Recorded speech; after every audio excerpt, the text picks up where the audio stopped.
Hello everyone, GoldenNova here, and we did it! The big 1K.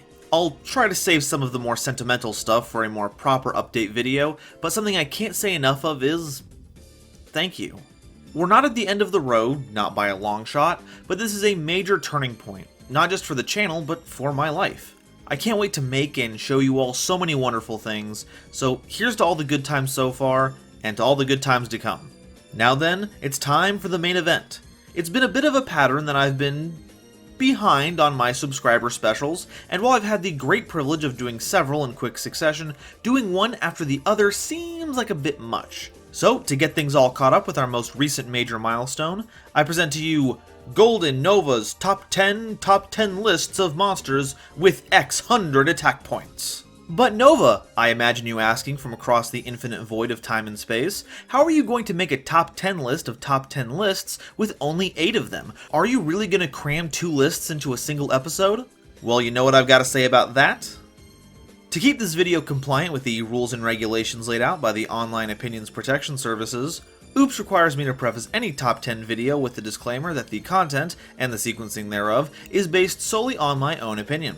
While power level and historical context do play a part in said opinion, they'll be graded alongside other ephemeral qualities, like silliness, coolness, and their ability to resist the tempting, austere gaze of the old ones from beyond the veil of our fragmented reality. Together, they say, together our minds shall be one, and we shall know no fear nor anxiety, for Legion is all that is, all that was, and all there will be, from the focal point of ages lost to the unbearable eternities that stretch out before us, for there is no future without the swarm.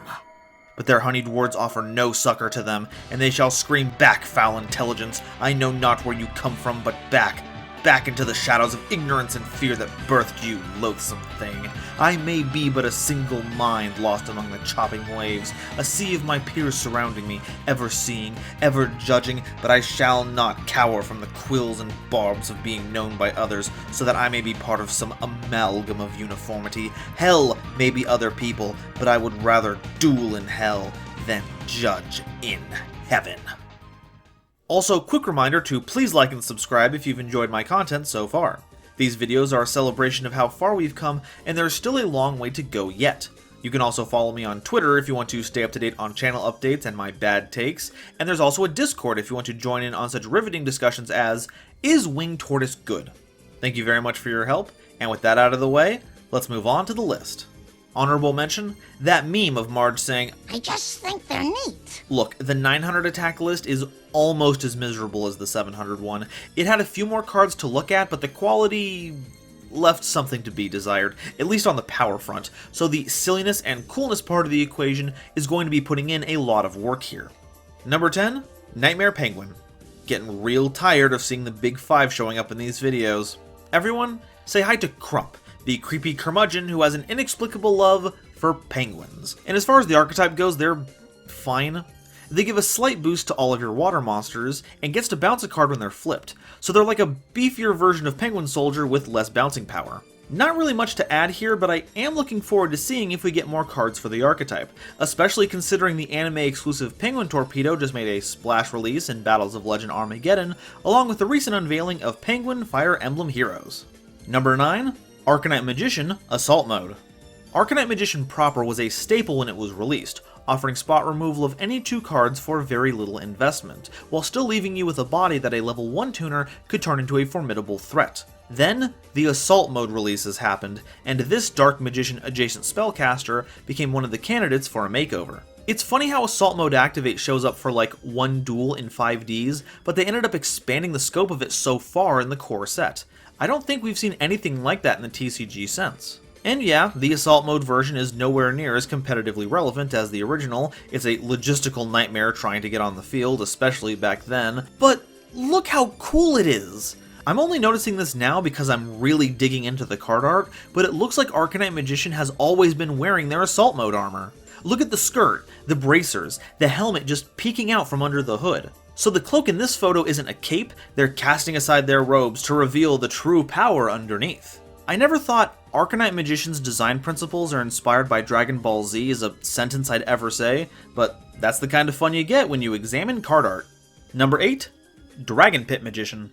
It's hard to overstate just how important the Master of Pendulum structure deck was to the advancement of the Sultans of Swing. Not only was it the first printing of Wisdom Eye Magician, a card that was instrumental in assembling your scales, but also Pendulum Call, a card that didn't even need you to have a complementary Magician Pendulum monster in hand to get started. But one of the most important inclusions was the introduction of 2 new Pendulum monsters with outstanding scales that lacked the restrictions that had plagued the card type up till this point, and one of them is Dragon Pit Magician. Not only did the 8 scale put a favorable ceiling on your pendulum summons, it also gave you a little extra bonus for leaning into the theme, letting you trade a pendulum monster in hand for a spell or trap on the field, which might be useful if you're in the middle of a format that favors people having active pendulum scales or something like that. Of course, as time's gone on, our selection of pendulum cards has gotten better, especially in the spellcaster department, but despite the name, it certainly isn't the pits. Number 7. Junk Forward. This is one of those right place at the right time kind of cards. Looking at Junk Forward by itself, there isn't really anything too special. You can just fling it out of your hand for some quick material at the beginning of a combo. But in the early days of Link monsters really ramping up their presence in the metagame, there was an arms race for such cards, and as Goki Link solidified itself as a legitimate threat, and being such a monster you could summon while also being a warrior for Isolde made you a shoo-in. And even without being attached to the busted power of the Link Climbing Legion, they're still just a solid include for any deck just jonesing for more material. It used to be that effects like these required your opponent to control the monster as well, but this Junk Jogger's more lax restrictions were, in regards to going first combo decks, a real step forward. Number 6. Cyberjar. It always feels like jar cards are at the center of a lot of effects that break the game. I think the designers have a thing for holding power in generally round vessels. I actually don't remember much about Cyberjar, to be honest. I'm sure I used the heck out of it in some old Game Boy Advance version of the game, but I don't have any strong memories about it. Which is why I had to do a double take when I reread the effect, cause it's like the Chad version of Morphing Jar. Wiping the board as a flip summon is still pretty slow, but insanely nutty as far as these kinds of effects go. And if that wasn't enough, both players essentially draw 5, then summon any level 4 or lower monster from among them. Talk about value! Clearly, I overestimated the harm that Morphing Jar number 2 would do to the game when it got unbanned, but I'm legit worried about what would happen if this came back. Technically, it's a symmetrical effect, but if Floodgates have taught me anything, it's that if someone's using asymmetrical effect, they're gonna make it asymmetrical. I know power creep has made older cards more and more obsolete, but I don't think we're gonna be at a point where we could see Cyberjar come back into the game until 2077. Number 5. Neospatian Grand Mole. You know I've got to put one of these critters on a list whenever I get a chance, and this little fella is an easy include.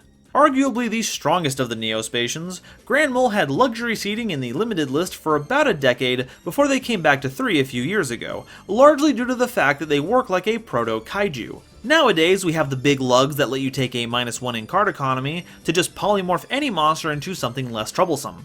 Grand Mole was a similar problem solver, letting you trade your normal summon to bounce a monster back to your opponent's hand or extra deck. It bypasses protection from effect targeting, and completely avoids any graveyard or banishing triggers. It's also probably the sole reason why Neospace Connector doesn't let you summon your monster in attack position, because they certainly weren't worried about you getting an extra attack in with Flare Scarab.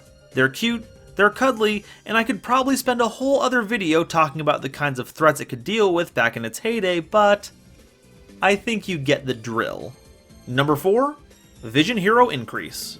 Hey, what do Jesse Anderson and Astra Phoenix have in common? Well, apparently they both have archetypes that put their monsters in the spell and trap zone. I wasn't sure what visions had to do with being continuous trap monsters, but after doing some digging, in that state they're supposed to be some kind of phantoms, so it's like you're having a vision of them. So I guess that means the fact that they're all wearing giant zoom goggle helmets is some kind of pun, like they have good vision. Despite that, Increase's power is no joke.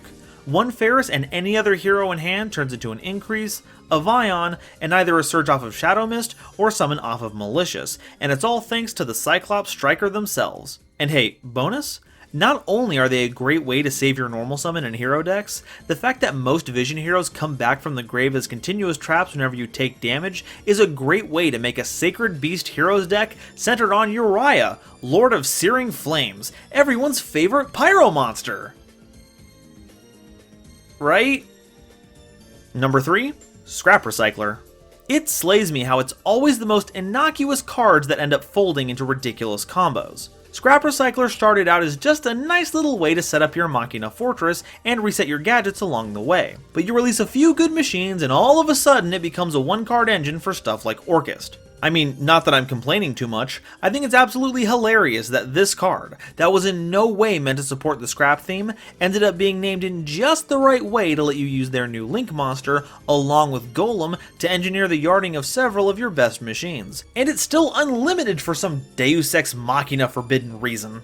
Cards like this are always something you have to be very careful printing, because the broad range of send any machine from your deck to the grave means that any grave-reliant machine strategy in the future is going to want to find a way to abuse this as much as possible, especially since it lacks a once-per-turn clause on that effect. We all know how that turned out for Armageddon Knight after all, and I wouldn't be surprised to see it follow on the ban list soon, because those who do not learn from history are doomed to recycle it. Number 2, Servant of Endymion.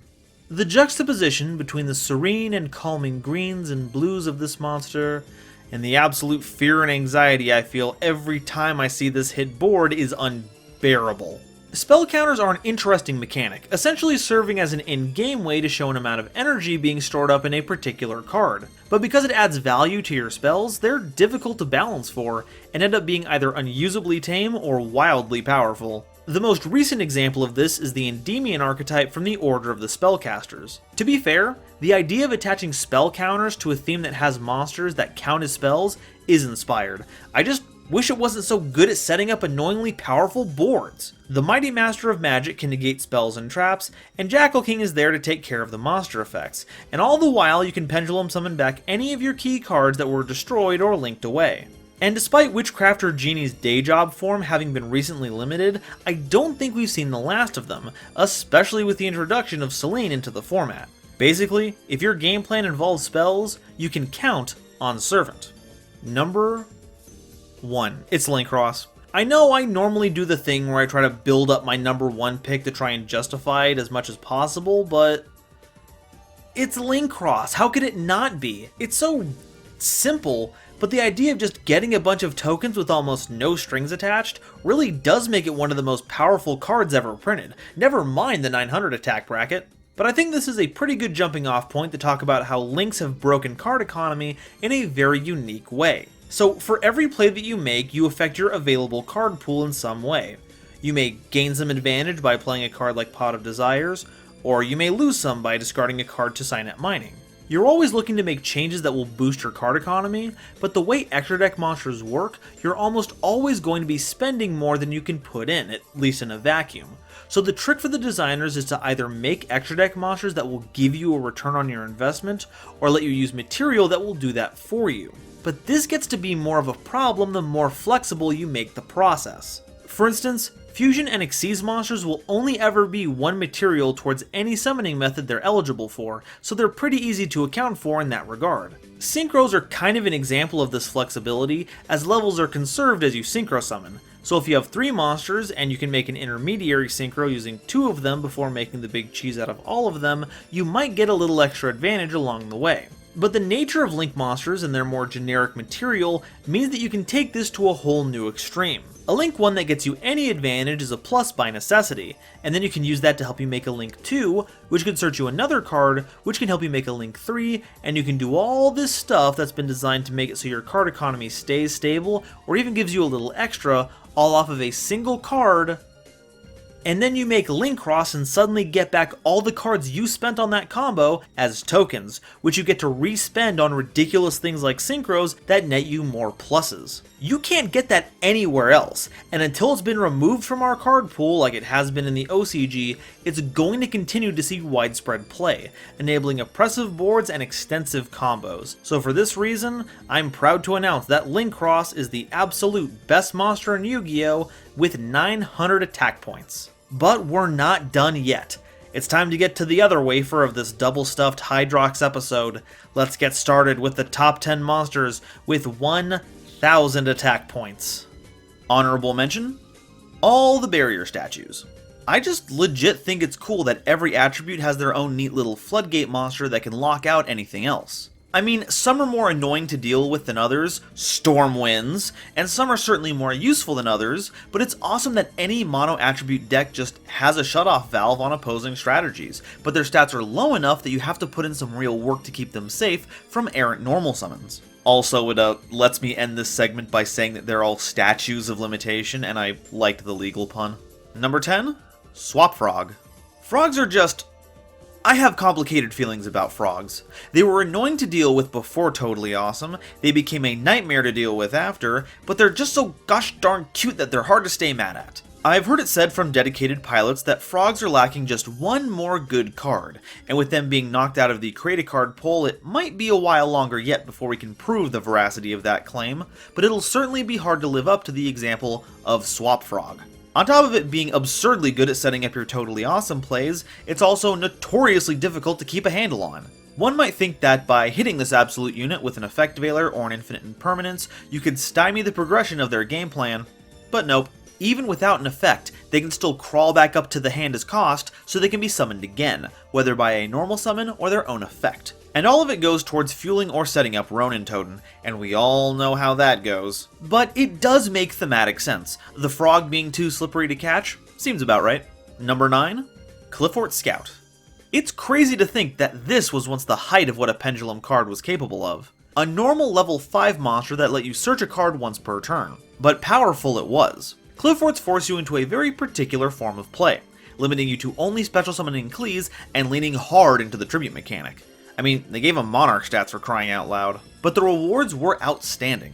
The tribute fodder level 6s are very good at clearing the way for your flagship level 7s, who all had outstanding on-summon effects, and if you were set up enough, you could always cap off your field with the almighty Qliphort Towers. And all of that was made possible by a monster you could search off of Summoner's Art, so you can bet that any play you are making with these mechanical monstrosities had this one at its front, scouting the way. Number 8, Union Carrier. Part of the difficulty in this list in particular is that, even as I'm typing it, I'm so unsure of all the choices I'm making. Like, how does a card like Union Carrier get put on the bottom half of a best of list? It's such a cool card, requiring some pretty interesting, though still very accessible material, and can turn almost any monster into a Union. It enables things from degenerate lockouts like Dragon Buster Destruction Sword, to causing really weird interactions with old cards like Summon Reactor SK. And in a pinch, you can just attach something you want thrown in the grave to a monster you were planning to get rid of anyway. It really speaks to the power of the rest of the cards on this list, because despite what it's capable of, I'm sure we haven't even scratched the surface of what it's capable of. I don't really have a clever pun to conclude this section, but it's in the name, so please consider joining a union, especially in the crazy world we find ourselves in today. Number 7, Destrudo, the Lost Dragon's Frisian. Have you ever wondered what it would be like to have extra deck monsters in your main deck? Well, Destrudo is probably going to be the closest thing you get to it.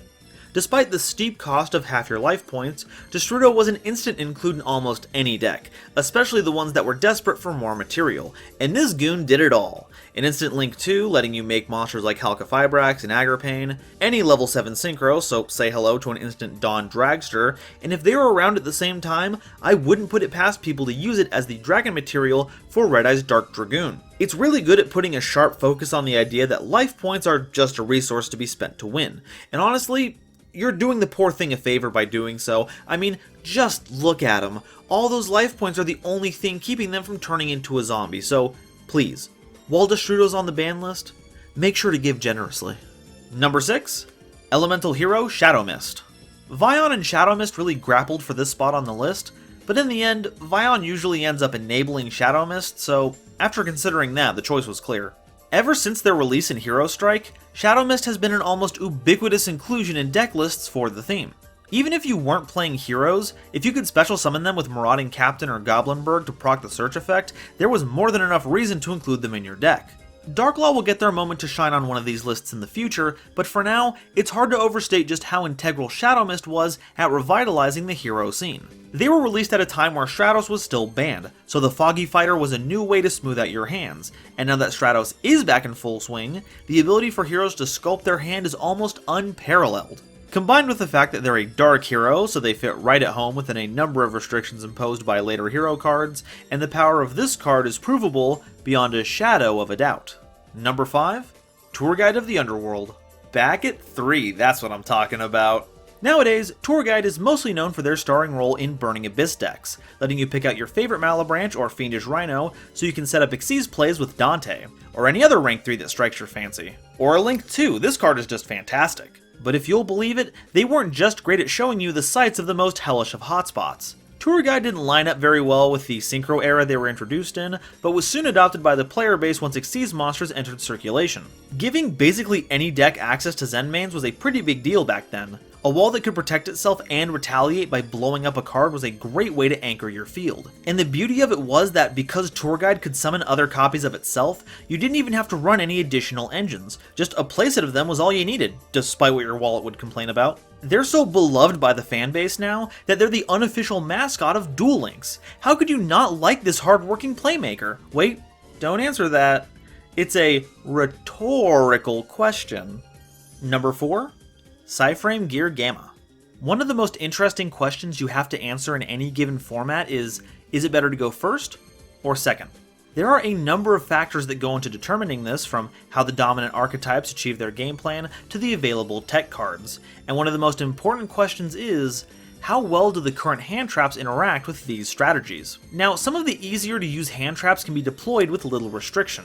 Ash Blossom can deny a search, but if it was tied to a monster that has other effects, or can still be used for its body, it isn't doing its job very well. Ghost Ogre may be able to blast a card, but if the important part was the effect resolving, once again, it isn't really getting you anywhere. To really put your opponent in their place, you'll have to take on a bit more risk, and that's where Cyframe Gear Gamma comes in.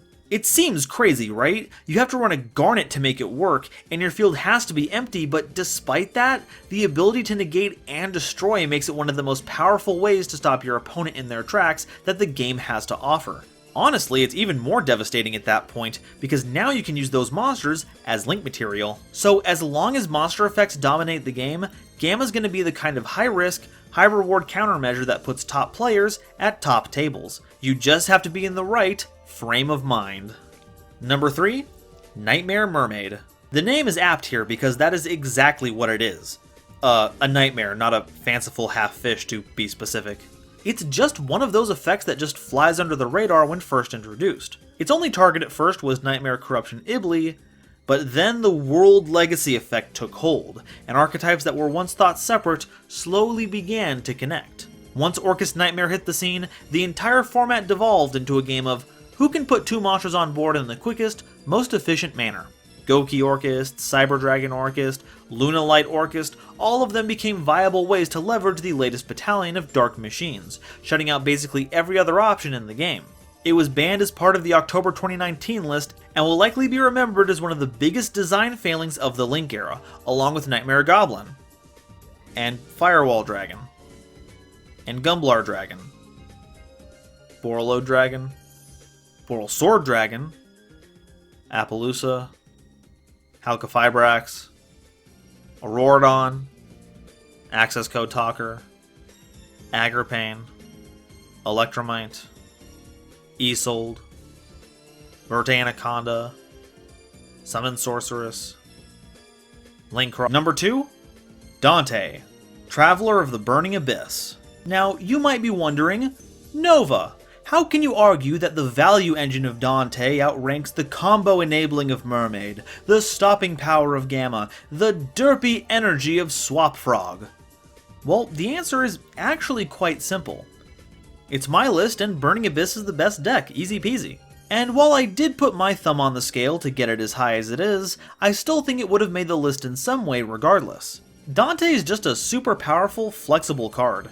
Being sent to the grave for any reason nets you a BA from your grave, and the Seer Dante loop is infamous for a reason. It's some of the best attack power you can get out of a rank 3 for the investment, and you have the option of ranking them into Beatrice, which gives you even more access to your graveyard. They're also this high up on the list because of sentimental reasons. They're the headliner of the deck that got me my first Nationals invite, and otherwise carried me throughout all of Duelist Alliance format. Their power doesn't come from blowing the game open in any particular way, but from being a reliable warrior that keeps your cards in rotation, has a hell of a haymaker, mills cards to keep things interesting, and has an absolute dump truck defense stat that will not quit. Number 1. But despite that, I still felt like I had to give the number 1 spot to another monster that proved to be a heck of an engine. Dante can only be splashed into decks with level 3 monsters that liked graveyard effects, but this one can slot into just about anything.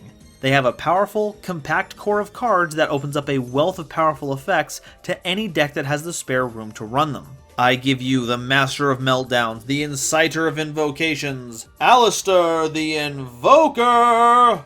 Next to Shadal's, Invoked is one of the most powerful fusion strategies in the game, which is probably why they work so well together. For a fusion deck to thrive, especially in comparison to summoning methods like Lynx, all your cards have to do something wild, and this whiz kid hits all the marks. Even when just paired with their signature fusion spell, Invocation, the two form a closed loop that ensures you'll be able to summon out a new threat turn after turn, and the wide variety of fusion recipes at your disposal means that the only deck that can't run this is pure Divine Beasts.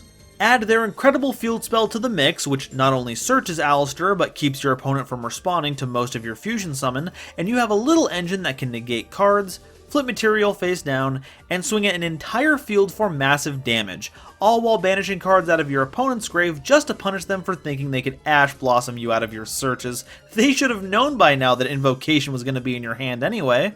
They're playable in almost anything that can afford to spend their normal summon on them, and they provide varied, impactful effects that can turn the tide of a game in your favor. So for this reason, I'm proud to announce that Aleister the Invoker is the absolute best monster in Yu-Gi-Oh! With 1,000 attack points. And those are the lists. Boy, this has gotten out of hand. Let's rank those lists real quick here, the scoring metric being what I generally thought they brought to the table in terms of their contents. Starting from the bottom, we have 700, then 900, though if I could tie them I would. Then we have 200, 300, 600, 400, 800, 500, 100 for sentimental reasons, also I still think it has the best jokes despite the production values, and 1000 because once again, my bias for new things is shining through.